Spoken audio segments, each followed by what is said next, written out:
Hello friends, once again welcome to just the English. Friends, आज के इस video lecture में हम बात करने वाले हैं शर्ले टॉल्सन की पोएम फोटोग्राफ जो हॉर्नबिल बुक में सबसे पहले दी गई है। इस वीडियो लेक्चर के माध्यम से मैं आपको ये बताना चाहूँगा कि इस पोएम में पोइटेस जो बात करती हैं फोटोग्राफ की, उसमें वो अपनी माँ की जो मेमोरीज़ हैं उन मेमोरीज़ को रिकॉल करती हैं, उनको याद करती हैं। तो friends, let's start the poem. The cardboard shows me how it was. ये जो कार्डबोर्ड पे लगी हुई फोटो है, जो चित्र है, जो छाया चित्र है मेरी माँ का, ये मुझे दिखाता है, याद दिलाता है कि हाउ इट वॉज, ये कैसा था जब ये खींचा गया था, जब इसको लिया गया था, जो कैसा था। When the two girl cousins went paddling, जब दो चचेरी बहनें समुद्र के किनारे पानी में छप छप की आवाज़ करती हुई चल रही थीं, each one holding one of my mother's hands, दोनों बहनें मेरी माँ की एक एक हाथ को पकड़े हुए चल रही थीं समुद्र के किनारे पानी पर, जिससे कि छप छप की आवाज़ आ रही थी। And she the big girl, और वह कौन? मेरी माँ। सम 12 years और सो, लगभग 12 वर्ष की उनकी उस समय उम्र थी। All three stood still to smile through their hair. मेरी माँ की दोनों चचेरी बहनें, तीनों लोग बहुत शांत होकर के खड़ी हुई थीं। बाल चेहरे पर हवा के कारण बिखरे हुए से लग रहे थे और उन्हीं बालों के बीच में से उनके चेहरे की जो मुस्कुराहट थी वो स्पष्ट दिखाई पड़ रही थी।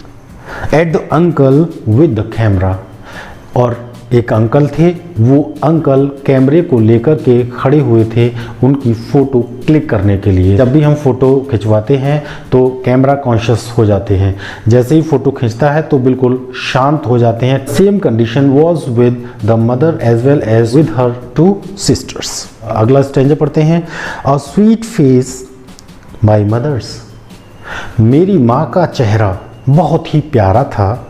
That was before I was born, ये चेहरा मेरे जन्म लेने से पहले का है। मेरे जन्म से पहले की ये तस्वीर ली गई है और उस समय मेरी माँ का जो चेहरा था बहुत ही प्यारा चेहरा था, बहुत सुंदर चेहरा था। And the sea which appears to have changed less washed their terribly transient feet. Friends, these two lines are very important because both the lines have the meaning of life.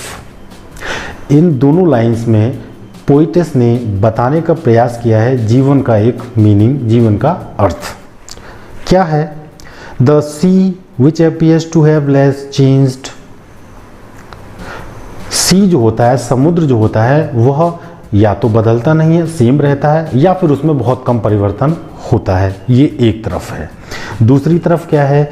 Wash their terribly transient feet. Transient का मतलब होता है something that keeps on changing, जो बदलती रहती है। तो यहाँ पोइटेस ने ये बताया कि एक तरफ समुद्र है जो कभी नहीं बदलता है और दूसरी तरफ हम ह्यूमन बीइंग्स हैं जो कि हम पूरी तरह से नाशवान होते हैं, नश्वर होते हैं। अब आगे बढ़ते हैं। Some 20-30 years later, she would laugh at the snapshot. अब पोइटेस कह रही हैं कि 20-30 साल बाद जब मेरी माँ इस तस्वीर को देखती हैं तो वो हंसती हैं उस खींची गई तस्वीर पर, और वो क्या कहती हैं?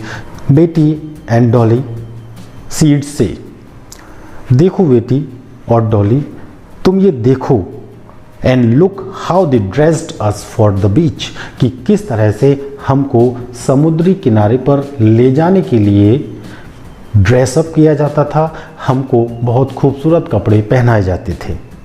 The C holiday was her past, समुद्र के किनारे पर बिताई हुई छुट्टियाँ उनकी, यानी पोइटेस की माँ के लिए उनका पास्ट था। और आगे पोइटेस क्या कर रही हैं? माइन इज हर लाफ्टर, मेरे लिए जो पास्ट है वो उनकी हंसी है। यानी पोइटेस के लिए अपनी माँ की हंसी इस समय पास्ट हो चुकी है। क्यों पास्ट हो चुकी है? Because the mother of the poetess is no more अब वो जीवित नहीं हैं। बोथ राई विद द लेवर ईज ऑफ लॉस, और हम दोनों ही अपने अपने नुकसानों को, होने वाले नुकसानों को भुलाने की विडंबनात्मक स्थिति में समय आ चुके हैं। And she is been dead nearly as many years as that girl lived, उनको मरे हुए बहुत साल बीत चुके हैं। And of this circumstance there is nothing to say at all, it's silence silences. Poetess कह रही हैं कि अब परिस्थितियां बहुत बदल चुकी हैं, इतनी परिस्थितियां बदल चुकी हैं कि कहने के लिए कुछ बचा नहीं है। पूरी तरह से शांत हो चुकी हैं पोइटस इतनी दुखी हैं कि वो अपने दुख में इतना पेन फील करती हैं, इतना दर्द फील करती हैं कि उस दर्दनाक स्थिति में वो कुछ भी कहने की स्थिति में नहीं है। इसीलिए पोइटस ने ये कहा है लास्ट लाइन में, इट्स साइलेंस साइलेंसेस, यानी मेरी जो स्थिति है जिसमें कि मैं बिल्कुल शांत हूँ, वो शांत स्थिति भी एकदम शांति बयां करती है, शांत वातावरण को बयां करती है, मेरी मन स्थिति को पूरी तरह से शांत कर देती है। तो फ्रेंड्स, ये थी इस पोएम की समरी लाइन टू लाइन। मैंने आपको बताया, अगर आपके माइंड में इस पोएम से रिलेटेड किसी तरह का कोई क्वेश्चन हो, किसी भी लाइन को समझने में कोई प्रॉब्लम आ रही हो, तो आप मुझसे कमेंट बॉक्स में कमेंट करके अवश्य पूछिए। मैं आपके सवाल का जवाब निश्चित रूप से दूंगा। फ्रेंड्स, मैं आपसे ये भी कहना चाहूँगा कि मैं 1 बाय 1 पहले पोएम्स के विषय में हम बताते चले जाएंगे। जब सारी पोएम्स ख़त्म हो जाएंगी 12th क्लास की, उसके बाद हम सेंट्रल आइडिया के विषय में डिस्कस करेंगे, क्वेश्चन आंसर्स के विषय में भी डिस्कस करेंगे। आशा करता हूँ आज के इस वीडियो लेक्चर में दी गई जानकारी आपको पसंद आई होगी। यदि आपको ये जानकारी पसंद आई हो तो आप इस वीडियो को अपने फ्रेंड्स में शेयर कर दें और साथ ही साथ चैनल को सब्सक्राइब भी कर लें, जिससे कि आने वाले हर वीडियो की नोटिफिकेशन आपको मिल जाए। तो फ्रेंड्स, आज के इस वीडियो में इतना ही। फिर मिलेंगे एक नेक्स्ट वीडियो में नेक्स्ट पोएम के साथ। तब तक के लिए मैं आपसे विदा लेता हूँ। Thank you very much for watching this video.